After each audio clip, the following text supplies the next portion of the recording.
Começando aqui hoje, então, mais um podcast Viver Consciente. E aqui hoje comigo tem uma pessoa muito especial que vai conversar conosco. É o William Borghetti. William, muito obrigada por ter aceitado o nosso convite, por estar aqui conosco. Eu que agradeço, né? Como eu estava te falando, em Mauá dificilmente eu consigo fazer conteúdos, né? Então é muito legal a gente estar junto aí, compartilhando Estamos juntos. Exatamente, compartilhando desse conteúdo. Somos conterrâneos, muitas coisas boas aqui pra gente compartilhar. E pra começar, eu quero começar te presenteando, então, com a nossa caneca da Viver Consciente, pra você estar conosco. O Daniel vai colocar aqui pra você. Abastece aí pra ele, Daniel. Opa, Daniel. Bote uma água aí pra gente. Então, vamos bater um papo a respeito. Vamos passar aqui, Dani, para ele se apresentar pra gente, falar um pouquinho pra gente de você, das suas redes, de como você desenvolve o seu trabalho. Quem é o William Borghetti? Difícil, né? Né? Acho que é a pergunta mais difícil de todas. Profissionalmente, né, eu tenho me dedicado nos últimos tempos a entender a neurociência. Ela é uma coisa muito ampla, né? Então, você normalmente tem a neurociência como uma ciência meio. Então, existem pessoas que estudam a neurociência da liderança, a neurociência da educação, direcionado, né? Até mesmo a neurociência da arquitetura. Tem um curso hoje que é neuroarquitetura, né? Arquitetos que se especializam em comportamento para desenharem ambientes melhores, né? E eu decidi estudar a neurociência da comunicação. Então, entender como que a nossa forma de falar, como a nossa forma de se comunicar, que vai muito além de falar, né? Ela impacta no cérebro do outro e também no nosso, né? Então, como a história que a gente conta pra gente, como que ela molda o nosso comportamento, né? Então, parte de como eu me comporto é de uma história que previamente eu contei pra mim. Então, eu venho me dedicado a isso e especificamente para os adolescentes, né? Que de longe é o cérebro mais difícil de estudar, é o mais complexo, mas é o que dá essa beleza, né? Olha que bacana, né? Que lugar que ele chegou, específico e interessante. E aqui a gente tem algumas informações do William. Então, ele é o fundador do Instituto Brasileiro de Neurocomunicação. Comenta pra gente um pouquinho. Então, e aí, como eu disse, é uma amplitude muito grande, tem muita demanda. Qualquer pessoa que conviva perto de um adolescente, ela passa por algum tipo de problema, né? Porque é até engraçado, às vezes eu vou em algum programa de TV e aí, por exemplo, algum canal, algum programa, algum apresentador mais ligado no espectro político da direita ou mais ligado na esquerda, e às vezes um pessoal vem lá reclamar, pô, tá indo nesse programa de direita, tá indo nesse programa de esquerda.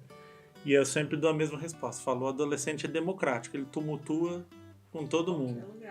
Então, se o canal de esquerda, de direita, de cima, de baixo, religioso, ateu, o que me chamar, eu tô, né? Eu já fiz, assim, diversos programas e participações exatamente por essa complexidade. E que todas as áreas, eu já dei aula em escolas que custam R$12 mil a mensalidade do ensino médio. E já dei aula nas periferias de Mauá. Então, assim, claro que o problema, uma parte dele é diferente, né? Por causa da condição social. Mas grande parte do problema do adolescente é igualzinho. A estrutura acaba sendo a mesma. O adolescente muito rico e muito pobre, ele tem a mesma... mas aí, respondendo a tua pergunta, eu comecei a juntar pessoas que fazem esse trabalho também com adolescentes, né? Então, o ebiatra, que pouca gente conhece, que é o pediatra de adolescente, né? O médico especializado no adolescente, psicólogos, orientadores parentais, pedagogos, né? E aí trabalhando... Então o Instituto dá essa possibilidade de não ser só o William atendendo, a pessoa física, né? De ter uma amplitude, de ter um instituto, uma empresa com várias pessoas para abordar tamanha complexidade que eu, obviamente, sozinho não ia poder dar conta. Legal. Apaixonado por neurociência e comunicação, fundador de comunidade de pais e professores Descomplicando a Adolescência, né? Claro que, como você colocou pra gente, pós-graduado em neurociência e comportamento pela PUC. Muito bem. Tem mais uma informação aqui. Mais de 500 mil seguidores nas redes, 80 mil visualizações, participação de programas de rádio, como o Morning Show. Tá aqui com a gente hoje, muito bom. E 160 podcasts, que bacana. Então tá aí já nesse ramo bem visivelmente expandindo essa informação, que realmente é uma informação que as pessoas não têm nem acesso, né? É muito comum a gente encontrar pessoas que não têm muita informação, muito acesso e não sabem como lidar mesmo. Uhum. Essa semana mesmo, estou com várias perguntas aqui que me mandaram Legal. quando eu falei que eu ia falar com você, né, a respeito de adolescência, de mentalidade positiva. A gente fala muito para mulheres, mas toda mulher já foi uma adolescente e pode ter adolescentes ao redor, né? Então, realmente, é um pontapé muito importante para a gente passar aí para nossa comunidade a respeito. Como eu te disse, né? Tanto a neurociência quanto a comunicação, elas cabem em qualquer tema que você imaginar na sua vida. Né? Eu já fiz podcast de síndico. Podcast para síndico. Vou fazer até agora um evento para síndicos. Mas o que acontece? O que faz com os adolescentes lá que fica na quadra até depois do horário, que o síndico vai conversar, às vezes dá uma resposta atravessada para o síndico deve entrar, deve punir, o síndico deve colocar o limite. Né? Então você vê, é uma área aleatória entre tantas outras que eu poderia citar aqui. Então, de fato, é bem engraçado, porque até quando eu conheço alguém, estou numa festa e eu faço isso, tal, aí a pessoa diz, escuta, meu filho faz isso, meu sobrinho, meu aluno, meu amigo tem um filho. Então, é um problema que ele é muito presente no cotidiano das pessoas. É bem É. rotineiro, são situações rotineiras mesmo, né? E se a gente pensar, hoje no Brasil, entre 15 e 29 anos, que a gente vai considerar ali um adolescente e um jovem adulto... Mudou a idade agora, né? Considerada, não é? Da idade adulta. Na verdade, a neurociência trabalha com 25, mais ou menos, né? Que é o momento ali que a parte consciente, a parte de inibição de comportamento vai ficar pronta ali no cérebro. De fato, né? Mas se a gente pegar hoje de 15 a 29 anos no Brasil, tem 50 milhões de pessoas. Então, 1/4 da população brasileira está dentro dessa faixa. Então, todo mundo tem que se relacionar com algum jovem. Sim. Não tem como você fugir disso. Outra coisa, a gente está envelhecendo e daqui a pouco a gente está indo embora do mercado de trabalho, das coisas, e vem vindo uma geração nova. A política, a empresa, os negócios, o entretenimento, a Elis Regina dizia, né? O novo, girando, né? O novo é você que ama o passado e que não vê que o novo sempre vem. Do mesmo jeito que a gente veio, os nossos pais, nossos avós aposentaram, pararam, a gente assumiu e agora vem vindo outra geração e assim o mundo vem fazendo há milhões de anos. Como que a gente pode começar o nosso bate-papo aqui trabalhando essa questão de mentalidade quando a gente fala na adolescência, no período adolescente, né? Porque quando a gente fala de mentalidade positiva, já é uma fase que a gente tem umas características específicas para isso, né? E ao mesmo tempo, essa mãe, essa tia, essa pessoa que convive, essa mulher que convive com um adolescente, como que a gente trabalha isso no dia a dia? Falando especificamente de mulheres, é uma coisa bem legal da gente trazer comportamental, que é assim, quando você é um adulto, independente do gênero, mas falando aqui de mulheres, como eu disse para você no começo, a gente é um resultado de um monte de elementos que dão um resultado final. Eu sempre faço uma análise que fica fácil da gente enxergar as coisas. É assim, só é natural do ser humano, só é intrínseco, só veio de fábrica aquilo que um bebê faz. Sim. Todo o resto é aprendido. Exato. Eu, por muitos anos, pesquisei dentro da neurociência medo de falar em público. Eu nunca peguei outro...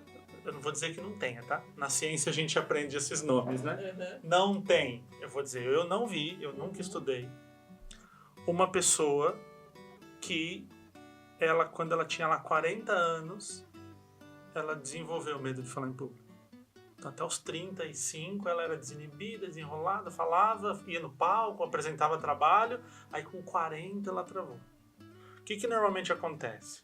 Nesse processo de infância e adolescência, ela aprende que se comunicar, que se expressar, que lá na frente falar, é perigoso, é ruim, é negativo.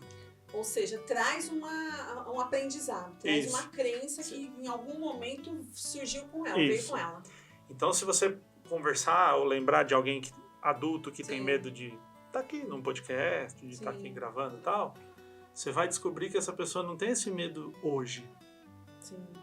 Se você puxar o histórico dela, a gente vê o contrário.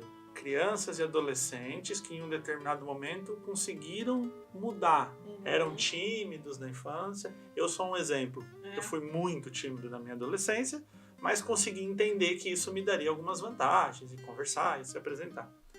A questão toda é, quando a gente pega características que são colocadas na mulher, a gente vê que é uma coisa social. Sim. Assim como todos os preconceitos.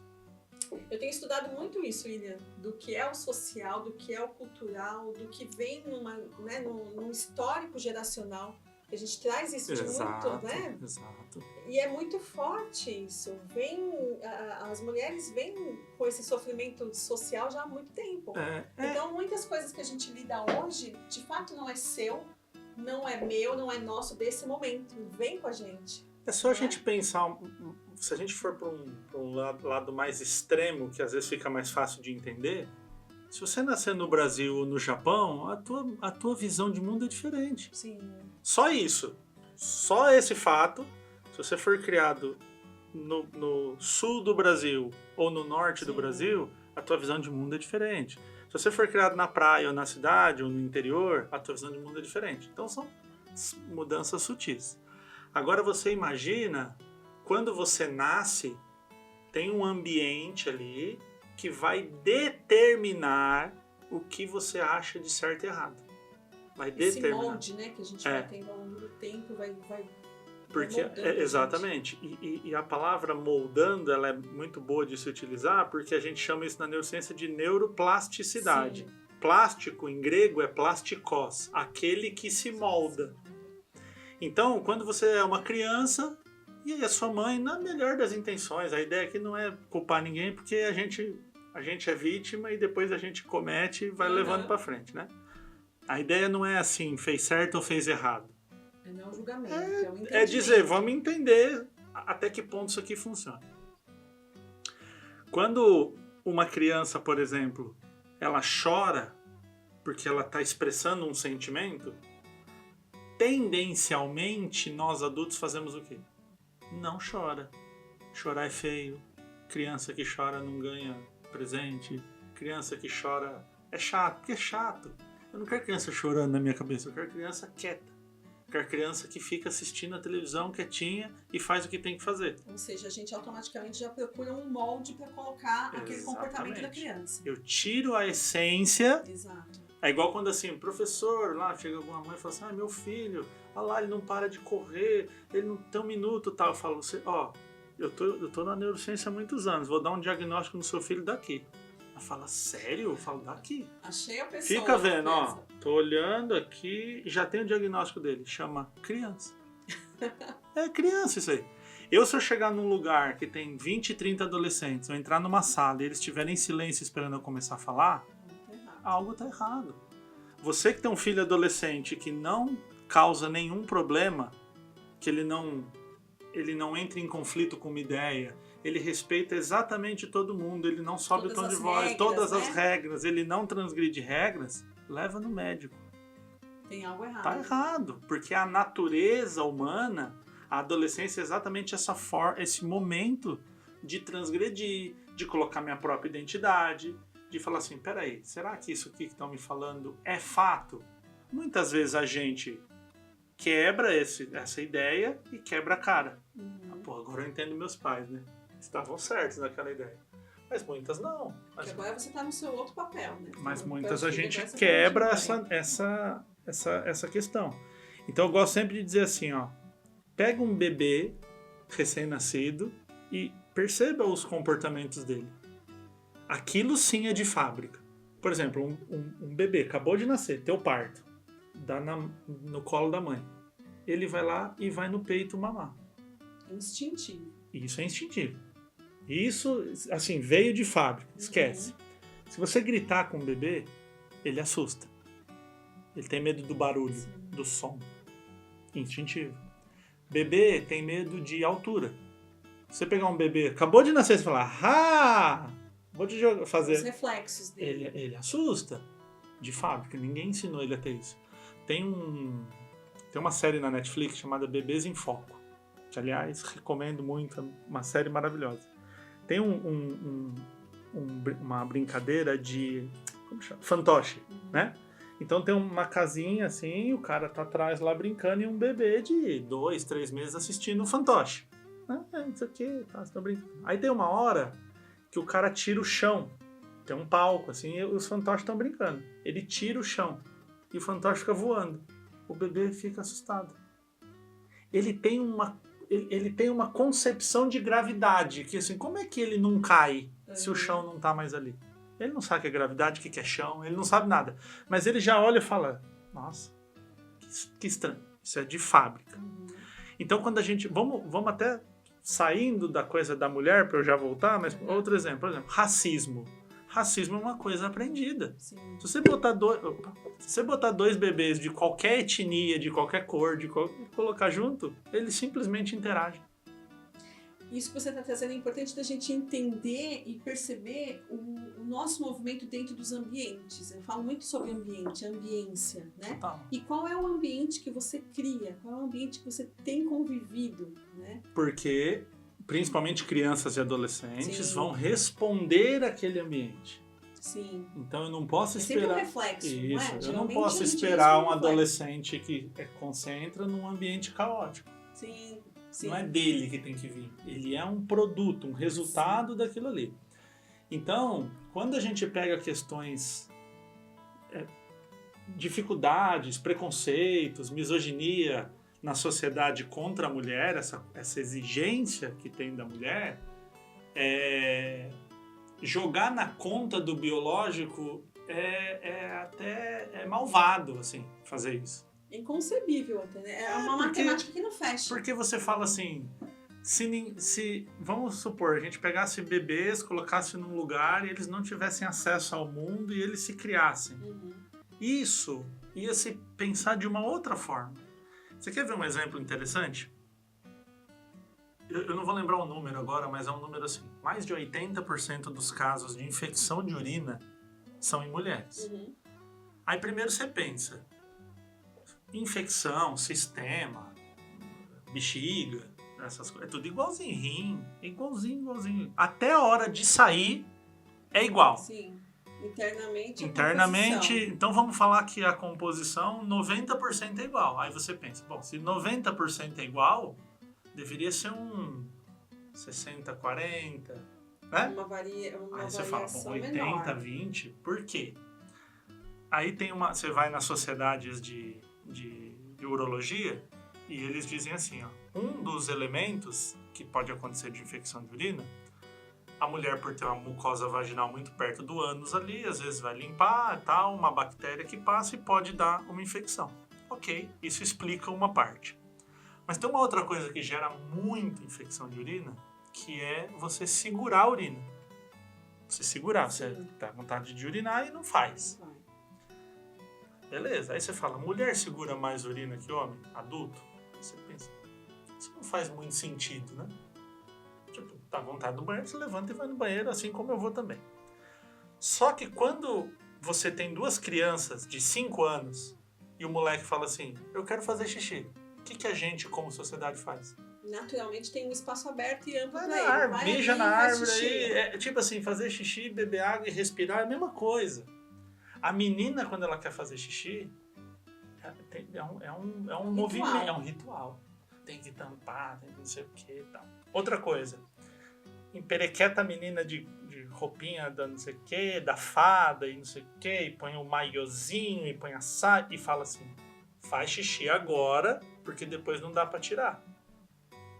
Então veja que parte disso, olha que louco. Tem uma comunicação tão sutil, repreensiva, né? Tão vai sutil, repreendendo, tão vai sutil. te moldando de um jeito...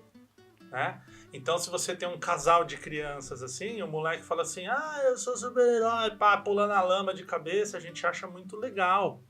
Pô, liberdade, faz o que quer, vai conhecer, come terra pra ver como é que é.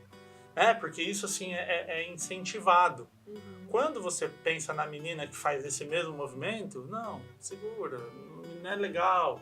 Isso que o mundo evoluiu muito nisso. Mas a gente ainda tem Mas ainda está longe. Uma disparidade enorme, uma distância enorme de criação. É só você ver a quantidade de cientistas, homens e mulheres, a quantidade de matemáticos, homens e mulheres. E assim, ó, a ciência já virou de cabeça para baixo isso daí. Não tem diferença. Essa história que mulher não é boa em matemática é uma concepção ambiental. Sim. Claro que ela não é boa em matemática, ela não é incentivada desde a infância a desmontar coisa, a entender contexto. Mas não está funcionando por quê? A formação mental e de pensamento, ela já vem sendo moldada de uma forma completamente diferente. A gente não precisa pensar 10 gerações para cima. Você fala, nossa, meu decavô. Não, a nossa mãe. Sim, a nossa uma mãe. geração, a nossa mãe, ela era muito comum a nossa mãe, na geração da nossa mãe, ser dona de casa. Sim. A minha geração, mulheres donas de casa da minha geração, já é muito mais raro. Da geração da frente, raríssimo. Então, o que eu digo assim, como que é a formação dessa menina? Você sabe que sábado eu estive com uma amiga e ela teve filha próxima da idade do meu filho também, né? Eu tenho 2 filhos, ela tem uma filha e as idades são próximas. E a gente estava falando sobre trabalho, retomada de mercado de trabalho, sobre esse novo projeto que a gente tem desenvolvido aqui, ela me perguntando como estava e tudo mais. E ela me fez um comentário muito interessante, que quando a filha nasceu, né, a gente falando sobre retomada de trabalho, ela falou, por um momento eu me vi repensando se eu voltava para o mercado de trabalho e de repente eu olhei para o meu marido e eu vi que ele nunca pensou nessa possibilidade. Nunca pensou. Então não é só a questão da maternidade, não é só a questão do trabalho em si, mas é de toda a formação que a gente tem estrutural que ela é completamente diferente. E o grande problema para a mulher é quando ela acredita nessa história. Exatamente. Então, é exatamente sobre esse ponto que eu gosto de colocar aqui. Porque vamos pensar assim, pode ter sido a sua escolha, né? Tá trazendo o que pra sua realidade? A mulher ficava em casa, o marido ia trabalhar. Aí hoje a mulher trabalha, só que ela continua tendo a responsabilidade da casa. Então ela entrou como sócia no faturamento. Sim. Nós 2 vamos faturar juntos, mas não é sócia nas despesas emocionais. Sim. Ou nas despesas da casa, não na despesa financeira. Assim, alguém tem que levar a criança para a escola, alguém tem que ir no médico, alguém tem que ir no exame. E quando você fala assim, o pai vai faltar no trabalho para ver a dança do filho na escola. É absurdo. E quando o cara faz isso, ele é um puta de um herói. Nossa, mano, o cara que vem na reunião de pais. Sim. Então você pensa assim, na formação de um ser humano, reunião de pais, 90% mãe. Professores de ensino infantil, para não falar 100%, pode pôr 95%, vai. Eu acho que até mais, mas vou pôr para eu não errar. 95% dos professores de ensino, aquele prézinho, primeiro ano, aquela coisa muito infantil, não tem homem. Eu vou te comentar uma coisa que eu tenho de conversa entre as amigas. O quanto de preconceito há quando há um professor homem. Exatamente. Nossa, é um homem, como é que vai cuidar do meu filho, da minha filha? Como é que Só que aí, quando você coloca a faculdade, o nível superior, o mestrado, a quantidade de professores homens, que teoricamente é uma formação mais aprofundada, mais específica, especializada. Exatamente, tem muito homem. E assim, de novo, não existe... Se você pegar 2 cérebros e botar numa mesa de um homem e de uma mulher, é impossível saber... Não vai estar escrito que um é de homem e outro é de mulher, não é? É impossível. Por isso que quando a gente fala assim, misoginia, racismo, essas coisas todas, isso são coisas sociais, são coisas aprendidas. Biologicamente, o funcionamento do coração de uma pessoa preta, branca, amarela, vermelha é igualzinho. E é por isso que a gente às vezes traz algumas reflexões aqui, porque a gente ainda tem tanto a trabalhar e a batalhar contra essa disparidade, essa diferença, essa distância que se cria naturalmente. E aí a gente precisa... Naturalmente não, socialmente. Socialmente. E assim, a gente precisa pensar... tem uma coisa que eu brinco com a mulherada, Que às vezes dá briga. É polêmico, pode. Vamos ver onde a gente vai chegar. Vou colocar a polêmica aqui, né? Põe na mesa, vamos ver. Mas é assim, é exatamente para gerar uma coisa de reflita sobre isso. Não fica botando as tuas esperanças em coisa furada. A gente ouve muito falar da intuição feminina, né? Não, a mulher, ela intui, ela olha, eu sabia que aquilo ia dar errado. Tem um estudo na psicologia que chama vieses. Um viés é um erro que te faz acreditar. Tipo, você tem um erro e toma uma decisão errada. Então, assim, uma pessoa, ela fala assim, não, certeza que vai chover. Certeza que vai não sei o quê. Certeza que a hora que eu sair vai bater o carro. Certeza que a hora que eu sair... Aí ela fala 10. Aí aconteceu uma. Ela não faz um cálculo assim, 10, eu falei 10, aconteceu uma, é 10%. Isso aqui é uma exceção. 10% é exceção. É exceção. Só que o que ela faz? Lá, falei. Generaliza. Ela não considera os que errou. Ela considera o que aconteceu. Chamado, inclusive, viés de disponibilidade. E aí, às vezes, eu tô conversando lá e tal. Eu, assim, eu sou um fã de mulher. Eu fui criado por mulheres incríveis, eu tive avós incríveis, eu tenho uma irmã incrível, uma mãe incrível, tias incríveis. Eu fui criado numa casa com um monte de mulheres, porque minhas tias trabalhavam juntas, então assim, botava eu e os meus primos juntos, elas ficavam lá costurando, fazendo comida, então a tia era nossa mãe, ela alimentava a gente, dava banho, a minha mãe dava banho no primo. Então assim, a gente sempre foi criado. Então, hoje, lá no IBRANEC, no Instituto Brasileiro de Neurocomunicação, eu trabalho com 6 mulheres. E a frase que eu mais escuto é: trabalhar com mulher é difícil, né? E aí eu falo para elas: vocês estão com a oportunidade na mão de mostrar que isso é só um preconceito.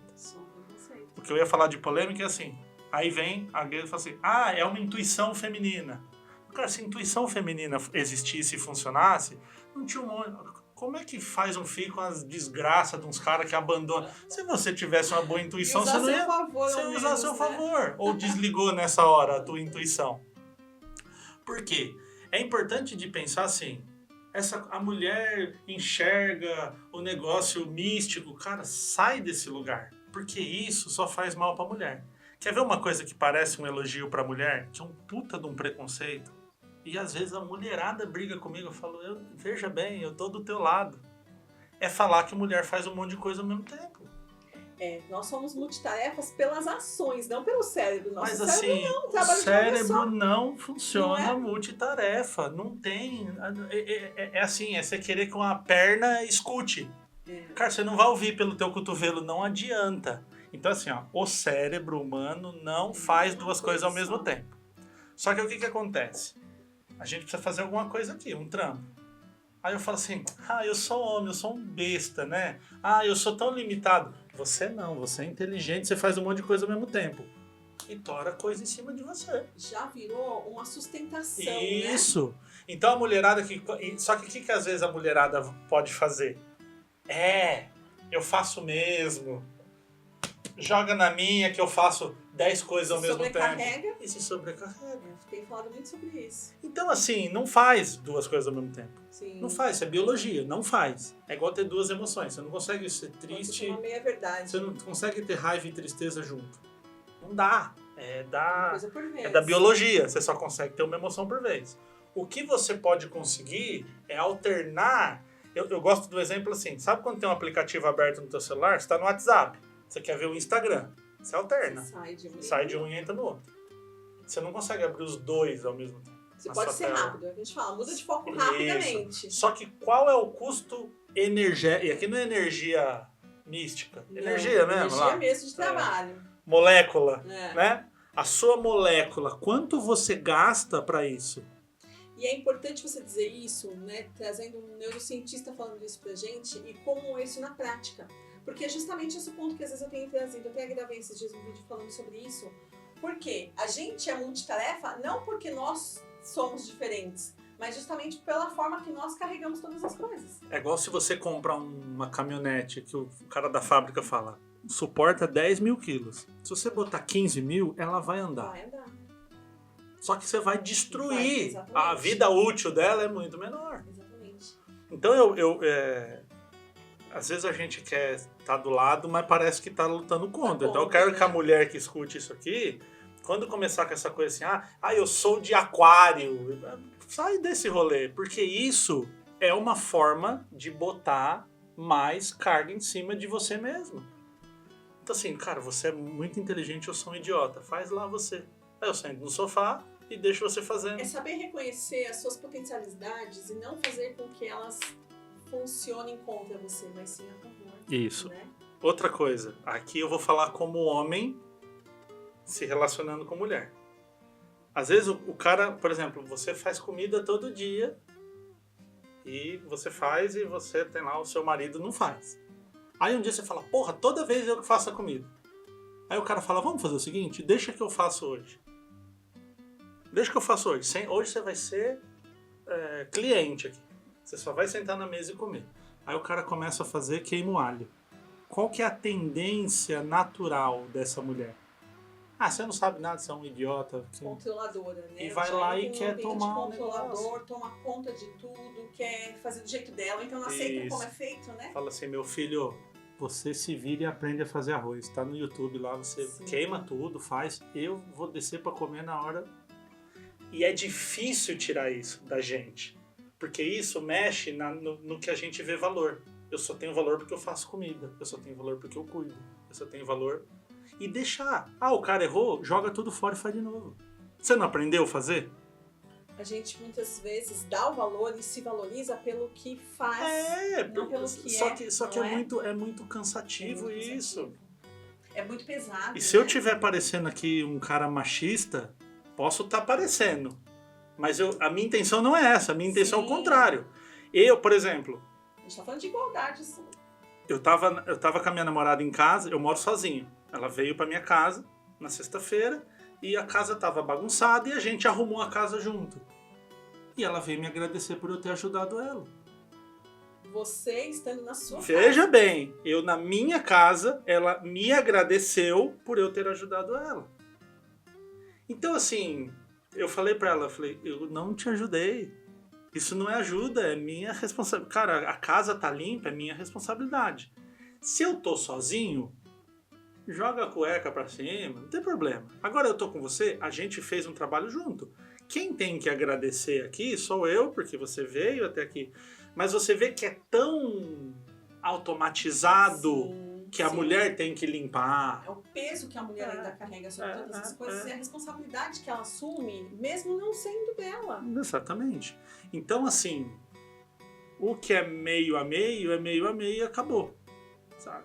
Por exemplo, uma vez eu tava dando aula pro ensino médio e aí eu falei para as meninas assim, estudem, trabalhem, tenha teu próprio dinheiro, tenha tua carreira, para quando a sua escolha de ter alguém junto com você, seja um cara ou seja outra mulher, enfim, seja só uma. Você só pode ter uma coisa na tua vida que você fale, é por isso, você querer. Escolha, não só. Uma necessidade. Não pode ter outra.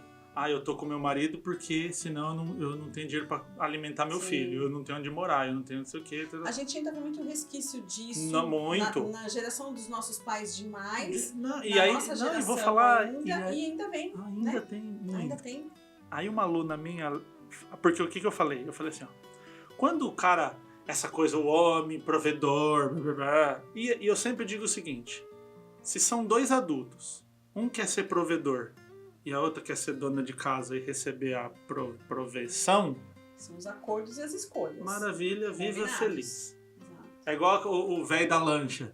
A menina novinha se sujeita a isso e o cara quer pagar, faça. Se não for menor de idade, tá tudo bem. Mas, saiba de uma coisa. O cara que te banca, ele vai exigir de você uma coisa muito... Ele vai exigir uma coisa muito valiosa. E aí a sala começou a rir, né? Achando que era sexo. Eu falei, não é periquito não, viu, gente? Isso aí é bobeira. Sabe o que ele vai exigir de você? A tua liberdade. Sim. Tuas escolhas. Aí uma aluna levantou. Professor, e se eu achar um cara que me banca, paga todas as minhas contas, me dá dinheiro, faz todas as minhas vontades e ainda me dá liberdade? Falei, pois você apresente ele pra mim. Eu quero casar com esse cara. Porra, esse cara é espetacular. Então, assim, você acha mesmo que o cara vai bancar e fala assim, cara, eu queria fazer uma viagem com as minhas amigas. O cara fala, não, vai lá, toma. Ah, eu queria comprar tal roupa. Toma. É importante a gente entender aonde você tem as suas escolhas e onde você passa a ser a escolha. Exatamente. Você é o produto. Exatamente. Né? Então, assim, ó, se você tem uma profissão, você estudou, você está preparado, e chega um determinado momento da sua vida, você fala assim, eu vou parar, eu vou ficar aqui, eu quero ser a esposa que fica em casa, dona de casa, show. Mas isso não pode ser a sua única opção. Mas vai sem peso também, né? Porque às vezes vai com peso, vai ainda ressentida por algo que deixou para trás, por algo que não fez e queria ter feito. Então eu vejo que a mulher ela vai chegar no ponto que ela quer, que ela busca, quando mudar a mentalidade, a ideia de que ela é um ser inferior, que ela não consegue. Sabe uma coisa? Eu brigo com a minha mulher que é assim. Às vezes ela fala, mas isso é coisa de homem. Aí eu falo assim pra ela, se furar o pneu de um carro, você ter que catar a chave e soltar um parafuso que é pesado, eu concordo 1000% com você que tem que ser um homem catar aquilo lá e fazer, porque depende do físico. Aí sim há diferença. Igual você botar 2 lutadores, um homem ou uma mulher, no boxe. É desproporcional.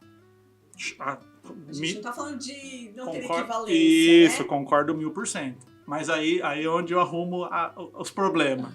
Mas veja, é pra valorizar. Eu falo assim, não dependa de um homem pra trocar a porra de uma resistência de um chuveiro, que é cognitivo, você não tem força. É abrir um negócio, soltar um fio e colocar outro. Só que quando você depende, você dá a outra pessoa, independente se é homem ou mulher, um poder sobre você do tipo, você só toma banho porque eu resolvo. E aí você falando isso, tá me vindo à mente justamente essa questão de quando você quando o homem dá à mulher também o direito de alguns controles que às vezes ela é controladora, mas aonde ela chegou? Como ela chegou nesse ponto? E outra, né? Cadê? É uma relação adulta. Exatamente, isso que eu ia falar. É uma Cadê essa relação adulta das escolhas, né? Então, tudo bem, eu sempre vou trocar o chuveiro, eu sempre vou fazer isso, mas qual que é a troca? Porque senão, fica sozinho, que é melhor. Sim. Porque também há essa necessidade, assim, a mulher que não casa, ela tem que casar logo, ela tem que ter filho. Sempre uma cobrança social. Porra. Eu e a minha irmã não temos filhos. Eu vou fazer 40, ela vai fazer 38. Eu sou cobrado por não ter filho. Principalmente por trabalhar com adolescente. E eu sempre falo, cara, um adolescente, ele não é só filho de alguém. Sim. Ele é aluno, ele é consumidor, ele é cidadão, ele é um monte de coisa. Enorme. Né?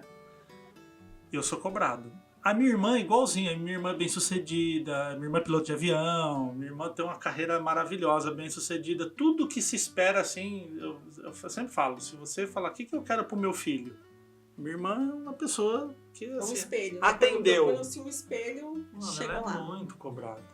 E ela fala, pra quê? Hoje eu vou ter um filho, pra quê? Mas na verdade sempre será, né? Se tiver muito sucesso, for bem sucedido, será. Se não tiver, será também. Porque a gente precisa ter essa visão do que é social, do que as pessoas vão jogar sobre nós, né? E assim... E onde nós queremos estar quando essa cobrança chegar. E assim, tá tudo bem. Sim. Pode cobrar o que vocês quiserem. Agora, eu vou fazer aquilo que eu acredito. Então, eu vejo... E sempre que alguém tá sendo massacrado socialmente, eu falo assim, ninguém vai mudar, a sociedade não vai mudar de opinião porque você tá reclamando e chorando. Eu uso o mesmo exemplo com a minha área, professores. Eu falo pro professor, ninguém precisa falar mal de professor, sabe por quê? Você mesmo fala. Sim. Você, professor, você chega pro teu aluno e fala assim, o aluno fala, professor, eu queria ser professor, como é que faz? Qual que é a tendência da maioria dos professores? Sai disso aqui. Não seja professor, vai ter outra profissão. E não valoriza suas próprias escolhas. Pois é. Aí você acha que a sociedade vai acordar um dia e falar assim, professor... Hoje é dia de valorizar professor. Hoje é dia de valorizar. Não vai acontecer. Assim como não vai acontecer com a mulher. Então, assim, é importante... E, de novo, eu na prática, eu aplico isso fazendo o quê? Eu tenho 6 mulheres trabalhando comigo. Não é pra mim, não, viu? Que eu fico dando... Porque assim, é o homem dando ordem... Não. Cara, a mulherada tomando decisão em posição de destaque, em posição de tomada de... Enquanto eu tô aqui batendo papo com você, muito gostosinho aqui, legal, A mulherada estão lá tomando decisões, resolvendo. E quando vem esse preconceito, trabalhar com mulher é ruim, mulher não se dá, eu falo para elas, prestem atenção no que as pessoas estão falando. Isso é muito importante, gente. Vou até abrir um ponto aqui para prestar bem atenção nesse caso, porque o que é criar um ambiente? Isso. Né? Em muitas situações a gente percebe que a nossa mentalidade ela está totalmente influenciada por uma criação de ambiente que não foi diretamente feita por nós. E nós aceitamos esse ambiente que é imposto por nós. Exatamente. Né? Essas intrigas que você está dizendo, né? Vai se criando um clima terrível. Galvão. Né? Porque se cria o ambiente e em muitas situações as mulheres não conseguem ter essa percepção, não conseguem ter essa clareza, essa visão de qual é o ambiente que eu estou adentrando, quem está configurando esse ambiente que eu estou agora. Exatamente. Qual é o meu campo de ação nisso? Isso. E aí lembrar que poder, quando a gente vê poder, o poder de um rei, um poder social, primeiro é quem paga a conta. Na vida adulta, né? É quem paga a conta. Sim. Então, quando, por exemplo, o governo, e não é esse governo, tá falando o Estado brasileiro, desde 1500, o Estado brasileiro recolhe o dinheiro. Ele define o que vai acontecer na tua vida. Sim. Quem paga, manda. Isso é e sempre será. Então, quando eu falo assim, porque isso aqui lá, o cara vem e paga a conta e não sei o quê, muito bem, só que você tá dando a ele o poder da escolha. Mas e se eu achar um que faça, eu falo, eu quero casar com esse cara. Em algum momento uma cobrança vai vir de alguma forma. Vai ter. A troca, ela é inerente, ela vai existir. Exatamente. Então, assim, se um dia a gente, um tá apertado, o outro paga, vambora, vamos fazendo, vamos, né? Esse final de semana aqui, eu falei pra Cláudia, até que a gente tava arrumando a casa e tal, e eu falei assim pra ele, mano, você tá no final do ano, tem uns 13º pra pagar, né? Vamos ficar de olho na grana. Ele falou, vamos catadão na geladeira. Tem um monte de coisa guardada aí que a gente fica comprando, né? Aí, conseguimos pensar junto o negócio. Sim. Porque senão... A construção, né? A construção acontecendo. E aí, de novo, por que eu namoro com a Cláudia? Por um motivo, não existe outro. Eu quero. Eu não dependo financeiramente, eu não dependo emocionalmente, não tem nada na vida que ela faça pra mim que eu não consiga fazer, nada. Assim como o inverso.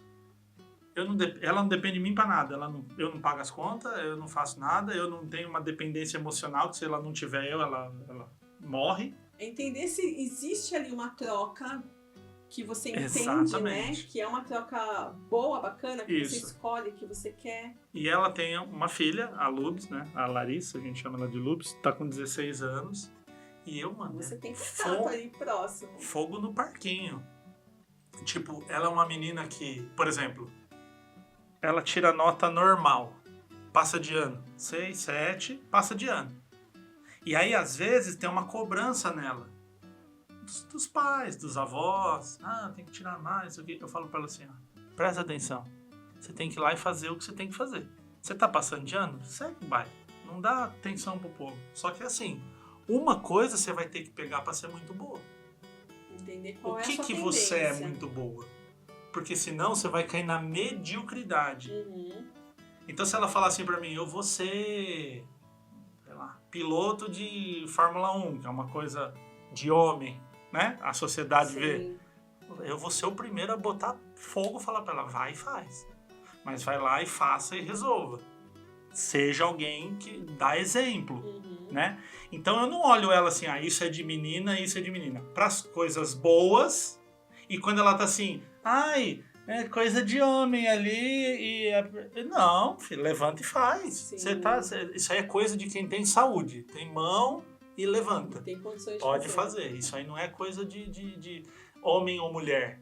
Entende? É de dar essa valorização. Sim. E a cobrança proporcional. Põe pra cima e põe pra baixo. Não. Isso. Né? Por quê? Porque quando a gente vê a mulher sobrecarregada na vida adulta, na maioria das vezes, ela acha que aquela sobrecarga é normal. É o lugar dela. É normal. É igual a pessoa que só sabe viver no caos. A pessoa foi criada num ambiente caótico, briga, discussão e tal. Um dia que ela tá num ambiente que tá tudo funcionando, ela se sente mal. Exato. Ela precisa arrumar uma treta, ela precisa botar um problema, fazer uma dívida, dever pro agiota, para o negócio dar uma aquecida para ela se sentir estabilizada. Sim. Né? É o padrão, né? Repertório e referência. A gente fala bastante disso. Você quer ver um negócio? Eu tenho uma grande amiga, a doutora Liz Andréa, que ela é uma delegada ela cuida dos crimes contra crianças e adolescentes na internet. O NOAD é uma delegacia especializada na Polícia Civil de São Paulo. Ela me falou um dado ontem que eu fiquei assim, abismado, você vê. Minha vida é estudar isso. E quando ela me contou isso, eu falei, cara, tem coisas disso que ainda me assustam. Teve um projeto no Rio Grande do Sul que pegou vários meninos infratores, estupro virtual, aqueles problemas do Discord, essas tretas que estão acontecendo.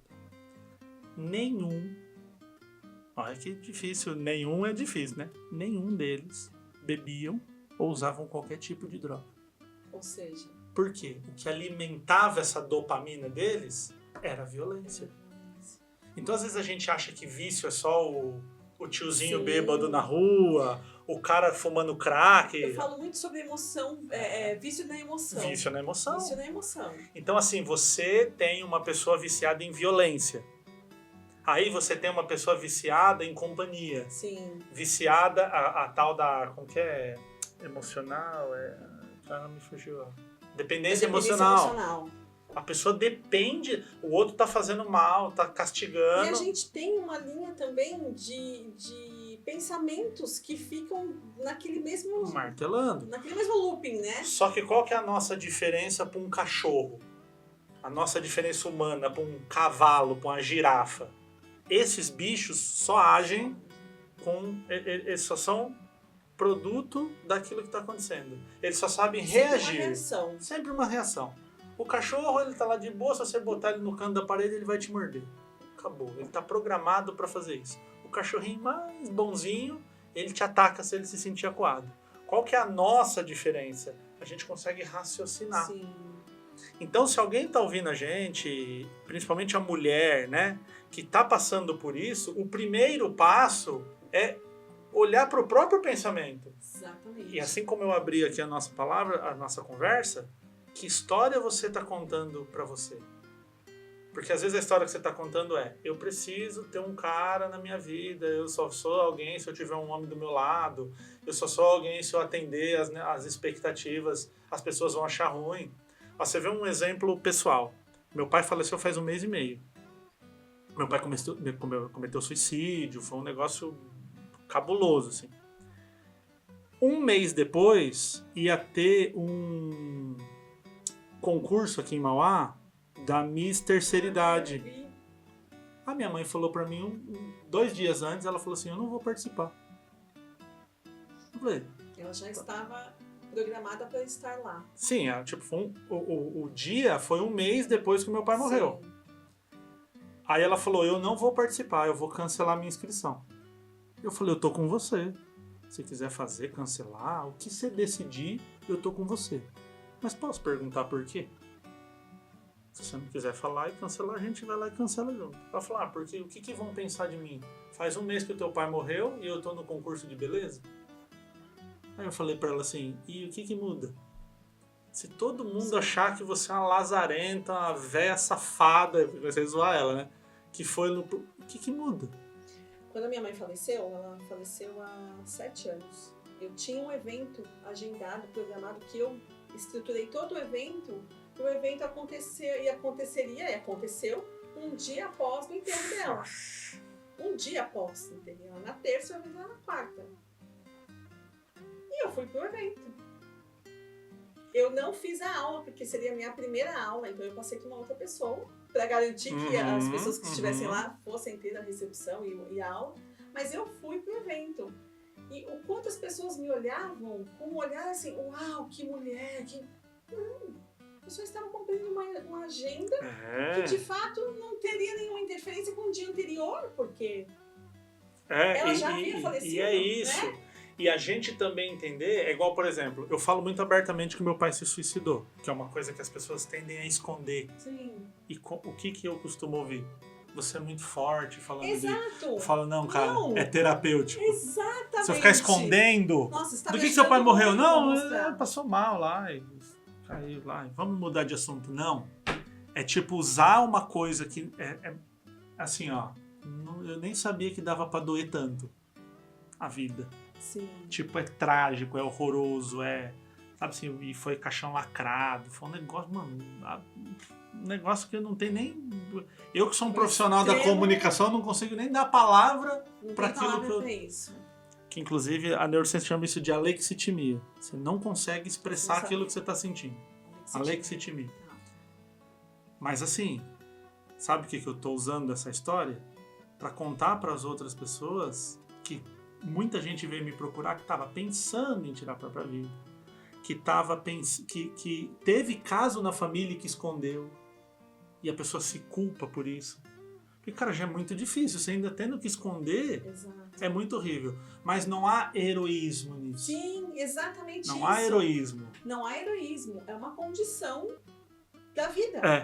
Não é? Então, assim, já que a gente teve que passar isso, que pelo menos no dia... Eu não sei se você chegou a ver, eu fiz um vídeo com a minha irmã contando. Porque assim, no dia que ele morreu, eu postei fiz um post, uma foto, morreu, todo mundo, meu sentimento, aquela coisa, morreu. Meu pai tinha 68 anos, um cara novo, né? Morreu do quê? O que aconteceu? Eu tava doente? Né? E assim, a minha rede social ela tem uma amplitude gigante, então tudo é potencializado. Eu falo até hoje, você que me mandou mensagem sobre meu pai e não foi respondido, ainda vai acontecer. Tem 2.000 mensagens sem responder. Não tem humanamente. E eu não quero assim, valeu. Sim. Mãozinha. Um dia você me chama, aí entra lá e eu vejo o que você mandou. Falou, aproveitar para agradecer e tal. Respondeu para mim depois anteriormente e depois a gente toca o assunto. Sim. No dia que a gente fez o vídeo, uma mulher entrou em contato comigo e falou assim, ó, eu estava na cama, pensando em como tirar a minha vida, eu abri o celular, tipo assim, antes de tirar a minha vida, deixa eu dar uma olhadinha no feed. Ela viu meu vídeo com a minha irmã, e aí ela pensou nos filhos dela fazendo aquele vídeo. E isso fez, ela falou assim, cara, o que eu tô fazendo? Olha a espiral que eu tô entrando. O que eu tô fazendo? O que eu quero? O que os meus... Imagina meus filhos indo na internet contar que a mãe... E ali ela pôde sentir o que de fato tinha acontecido. E isso mudou. Então assim, ó, o meu pai já morreu, acabou, não dá nada que eu faça. Se eu bater com a cabeça na mesa, não vai mudar. Que pelo menos isso sirva para ajudar eu sou mãe vida atípica. Minha filha tem, né, paralisia cerebral, falo sobre isso, que é o que as pessoas mais conhecem, encefalopatia. E o quanto as pessoas veem isso como uma forma, né, de uau, que grandiosidade ver você lidando com... Mas são fatos da vida.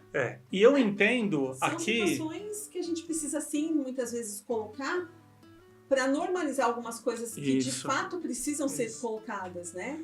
E você sabe assim, ó, quando uma pessoa ela fala isso pra gente, eu entendo que é por uma boa intenção. Sim. A pessoa vem com muito carinho falar com a gente. Tanto que eu falei pra minha irmã assim, ó, nós vamos colocar esse vídeo vai ser muito entregue, porque tragédia viraliza, né? Tanto que, não põe lá suicídio, põe um cifrão. Eu falei, cara, eu não tô fazendo pra engajamento. Se ninguém vê esse vídeo, tá bom, pelo menos eu fui lá e expressei. Mas eu falei pra minha irmã, assim, prepara a tua cabeça, e se você não quiser eu gravo sozinho, porque as pessoas falam absurdos na internet. Alguém vai vir falar uma coisa horrorosa lá, e isso pode te fazer mal. Ela falou, não, vamos fazer. 100% dos comentários foram legais e positivos. Até pessoas que discordavam que eu não teria que falar do suicídio, até essas pessoas que abordaram foram gentis. Olha, meus sentimentos e tal, mas se eu puder comentar aqui uma coisa e tal. Então, assim, a grande questão que eu vejo é que às vezes a pessoa não sabe como lidar. Sim. Você chega com a sua filha Não com tem paralisia esse preparo, cerebral né? e ela fala, como é que faz? Pode abraçar? Exatamente. O que faz? E aí a minha resposta sempre é, expresse a tua ignorância. Uma vez eu conheci um menino que teve paralisia cerebral, a gente foi num casamento com a minha ex-esposa, tava num casamento e chegou lá um menino com uma paralisia cerebral grave, um menino já adulto, 25 anos, 30 anos. E ele com uma dificuldade motora, e todas as dificuldades, não consigo. E aí ele sentou do meu lado e ele torcia pro São Paulo. E a minha ex-mulher falou pra ele, ele falou, você torce pro São Paulo, eu também. E eu não tava entendendo ele. E é um puta constrangimento, porque você fala, cara, eu não tô entendendo. Eu entendia São Paulo. E aí o que eu falei pra ele? Eu falei, deixa eu te falar uma coisa. Eu quero muito conversar com você. Eu quero muito trocar ideia com você. Mas eu não consigo entender. Tudo bem se eu falar pra você que eu não entendi? Você trouxe pra você, né? Tipo assim... E geralmente as pessoas têm essa dificuldade de trazer pra si. E de expressar a ignorância. Exatamente. Sabe quando você vê uma pessoa cega atrás da rua, você cata ela e fala, vou te ajudar? E aí ela fala, mano, sai fora, quem tá pedindo ajuda? Eu já tive uma vez eu tava entrando no mercado, naquela rampa de cadeirante, e um cara subindo na cadeira de roda. Os bração assim, forçando, e o cara na cadeira de roda, uma puta ladeira. Fui lá ajudar o cara, catei na cadeira. Falei, vamos lá que eu te levo. Ele falou, mas quem tá pedindo ajuda? E as pessoas respondem dessa forma, não é nem porque ela... Não, já tá cansado. Não, e já faz parte. Eu vejo por mim, por exemplo, a minha filha é cadeirante, né? E eu tiro do carro, ponho no carro e as pessoas chegam, você quer ajuda? Deixa eu ajudar? Tem pessoas que ajuda, então, e aí, mas não tem essa facilidade, já tem essa mobilidade, não é? E aí esse cara da cadeira de rodas, ele falou assim pra mim, eu entendo a sua boa intenção, só que assim, não entenda previamente que eu tô precisando de ajuda. Ele falou, se você me oferecesse ajuda, do tipo, você precisa de ajuda? Não, preciso. Obrigado, valeu, segue a vida. Sim. Porque senão, eu querer ajudar a pessoa que não precisa, ou que não quer... Detalhe, a pessoa não precisa de ajuda no ponto de vista dela. No Exato. seu ela precisa. Então, a dificuldade está aí. Eu via muito isso na minha infância. Eu tive um problema de saúde de infância, né? Eu nasci com hemangioma, então eu tive dificuldade de vista do lado direito, de audição. E as pessoas chegavam em mim e diziam isso. Era muito, muito expressivo isso. Você sofreu um acidente? Então. E aí chegou uma vez, eu me lembro muito claramente que eu perguntei pra ela, mas eu não posso ter nascido assim? Olha que e a pessoa ficou retraída por aquilo, né? E porque a pessoa tem vontade de chegar e não sabe como. Né? Então, isso abre tantas... E aí, na verdade, não é a minha dificuldade, é a dificuldade dela. Então, quando você chega para alguém e expressa a tua própria ignorância sobre o assunto, exatamente, que a gente evita de fazer, né? E aí, só fechando a história do menino, chama Douglas, inclusive. Aí eu fui conversando com ele. E aí eu falava assim, eu não tô entendendo. Ele fazia uma mímica, ele falava mais devagar e aí a gente ficou conversando por horas. Isso é inclusão, né? Isso é inclusão. Aí, na hora de ir embora, a gente deu uma carona pra ele. Vim e tal, parei o carro, encostei. Era do outro lado da rua, o lugar. Como é que eu faço? Você desce do carro, eu te ajudo a sair? Como é que eu faço? Não, eu consigo sair. Abriu a porta e desceu. Quando ele chegou no portão, ele tocou a campainha, a mãe arremessou a chave lá de cima. Vral! Aí a chave, pra ajudar, né? Ela bateu na escada e foi pro meio da rua. E vem um menino com toda a dificuldade, catou a chave, entrou, bateu. Eu falo, cara, o ser que mais ama aquele menino no mundo não dá boi. Não desceu lá pra catar ele no colo, uma puta escada. Eu vejo isso muito com a minha filha. Não, as pessoas às vezes me julgam com as coisas que eu faço com ela. Eu falo, mas ela não precisa. Ela precisa disso e disso. Até onde ela puder ter autonomia, com certeza, ela tenha. Então, assim, se a gente traz isso pro comportamento, é igual, já vieram mães falar comigo que descobriu que o filho ou a filha era homossexual. Aí eu falei pra ela assim, o que você pensa sobre isso? Não, eu tenho medo do meu filho sofrer preconceito, apanhar, tem um problema. Pra mim, não tem problema. Eu amo meu filho incondicionalmente. Meu medo é o preconceito. Eu não sei como é gay. Eu nunca conheci um gay. Eu não sei como é que eu falo. Aí eu pergunto assim, você já falou isso para o seu filho? Você já expressou para ele assim, filho? É o seguinte, presta atenção. Se você for um Transformers, eu vou continuar te amando. Não tem problema, pode ser gay, pode ser o que você quiser. Só que eu não sei. Como é que eu lido com isso? Sabe, mães de pessoas trans. Como é que eu falo? Como é que era ele, agora é ela, tal? Eu falo, chega pro teu filho e falo assim, filho, se eu chamar você de ele e era ela, eu tô aprendendo. Vamos aprender, eu quero aprender. Isso é o que importa. E o que é interessante na William, às vezes ela não chega no filho, mas chega em você. Pois, então, e aí Né? é como eu ia fechar a história. Eu falo, cara, você tá abrindo o teu coração com um estranho. Estranho, exatamente. O que é a relação, né? Dentro de casa, na E sua aí o proximidade. retorno sempre é esse. Cara, eu fui lá e abri meu coração, a minha ignorância. Desculpa, eu não sei. Eu queria estar com você, mas eu não sei como eu faço.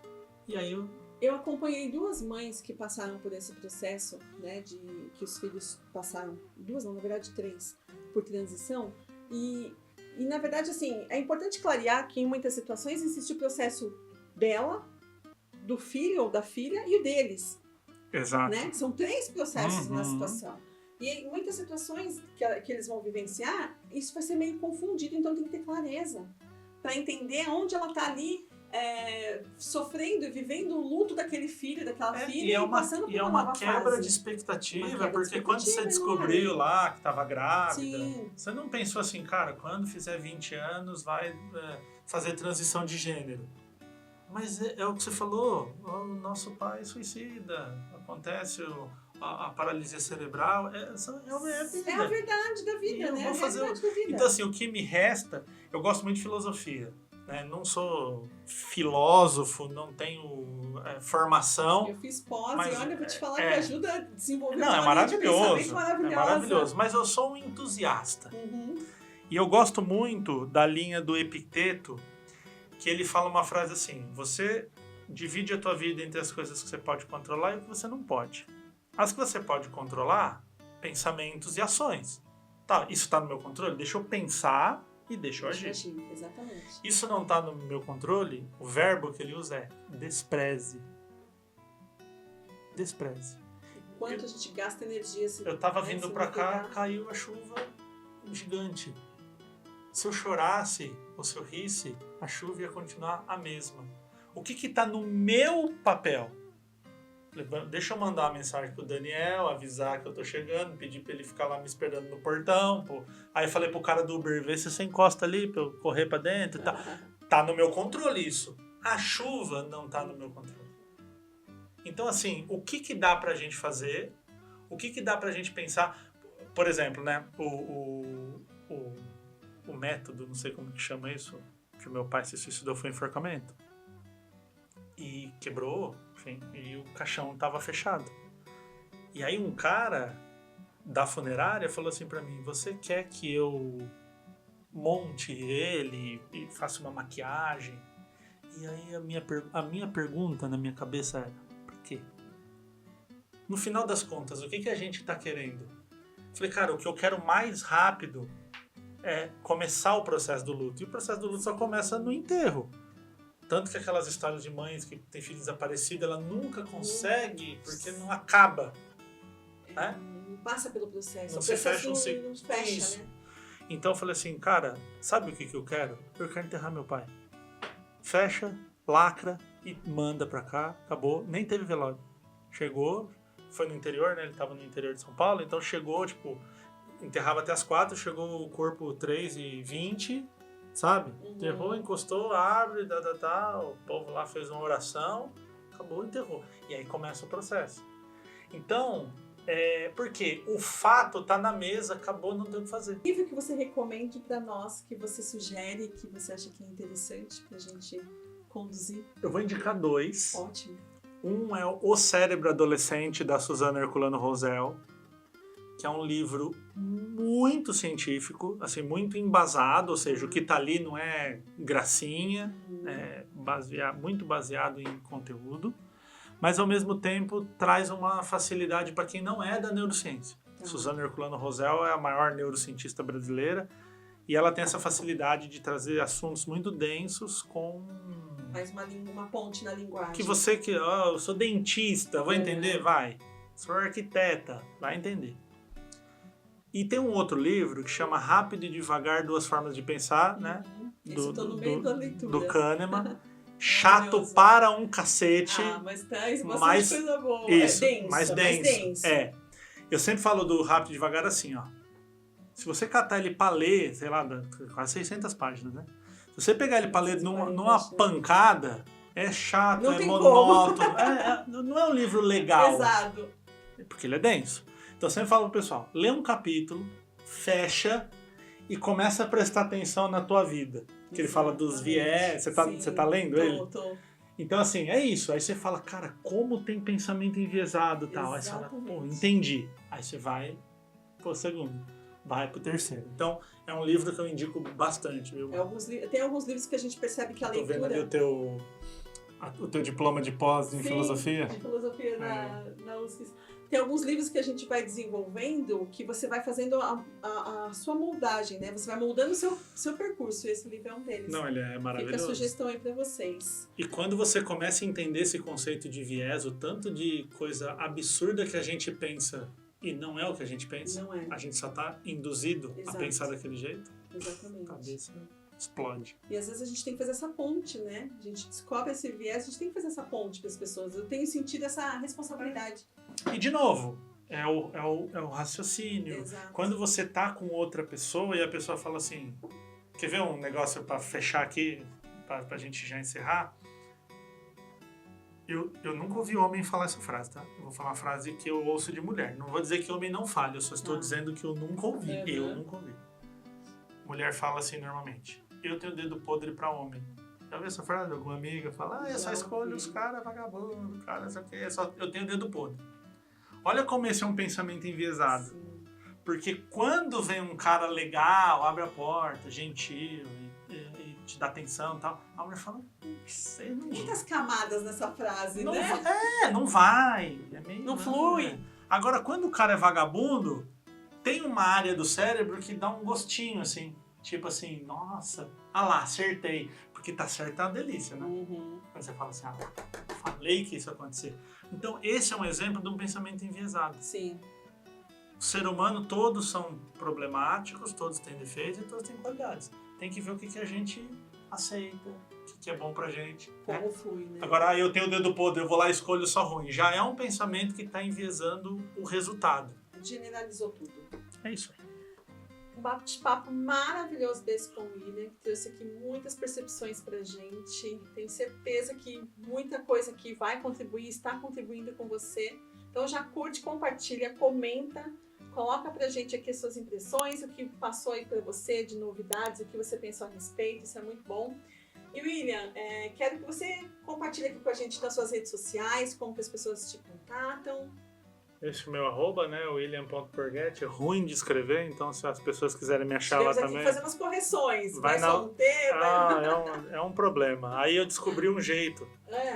Quando alguém vai no Instagram na lupinha e escreve neurocomunicação, a primeira página é a minha, que aparece. Então não preciso mais. O William, o 2S, o M, o GH, é um inferno de letra. Então eu tô lá. E qualquer rede social, William Borghetti... Maravilha. TikTok, Facebook, YouTube, Orkut, ICQ, tô em todos. Olha que bacana! Teremos aqui muitos trabalhos juntos, certamente. Vamos aqui divulgar. A gente está trabalhando aí com os nossos, com a nossa linha de pensamento, né? Pensamento positivo, trabalhar sua mente blindada, entender sua necessidade de adaptabilidade em muitos ambientes, inclusive no trabalho. Então a gente tem muita coisa para compartilhar.